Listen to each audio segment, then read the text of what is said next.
యేసే మార్గం, నేను విడువడు ఎడబాయడు. ఈరోజు దేవుని వాగ్దానం.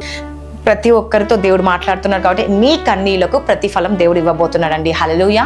ఈరోజు చాలా మంది ప్రార్థిస్తూ ఉంటారు కదండి, మరి కన్నీళ్లకు ప్రతిఫలం వస్తలేదని బాధపడుతూ ఉంటారు. కాబట్టి దేవుడు ఈరోజు నీ కన్నీళ్లకు ప్రతిఫలము ఇవ్వబోతున్నాడు. మరి కీర్తనలు 126 అధ్యాయము 5వ వచనంలో దేవుడు సెలవిస్తా ఉన్నాడు, కన్నీళ్లు విడిచుట విత్తువాడు సంతోష గానము పంట కోసెదరు. హల్లెలూయా.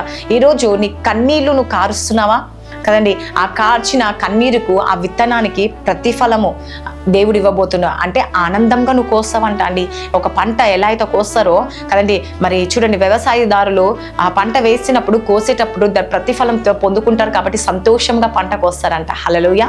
ఈరోజు దేవుడు కూడా నీ విషయంలో అదే చేస్తుందండి. నువ్వు కన్నీరు విడిచి విత్తుతున్నావు కదండి, ఆ విత్తనం వల్ల ఆనందం అనే ప్రతిఫలం నువ్వు పొందుకుంటావంట అండి. హల్లెలూయా. మరి అదే విధంగా దేవుడు సెలవిస్తా ఉన్నాడు ఏంటంటే, మరి నీ కన్నీళ్ళు ఏది వ్యర్థం కాదని ఈరోజు వాగ్దానం దేవుడు ఇస్తుందండి.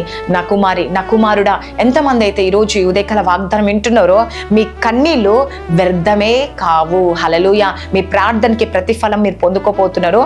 వాటి వెనుక ఏమున్నదంట అండి, మన యేసే ఒక ఆశీర్వాదము, ఆ దేవుని ఒక దీవెన దేవుడు మీకు ఇవ్వబోతుందండి. హల్లెలూయా. ఖచ్చితంగా ప్రతిఫలం నువ్వు పొందుకోబోతున్నావంట. కాబట్టి ఆ కన్నీరు వ్యర్థము కాదు. నీ ప్రార్థన, కన్నీటి ప్రార్థన ఏది వ్యర్థము కాదు. నువ్వు ప్రతిఫలం పొందుకోబోతున్నావు అని దేవుడు సెలవిస్తా ఉన్నాడండి. ఎందుకంటే నీ కన్నీళ్లు విడిచడం ఎవరు చూసిరంట అండి, దేవుడే చూసిండంట.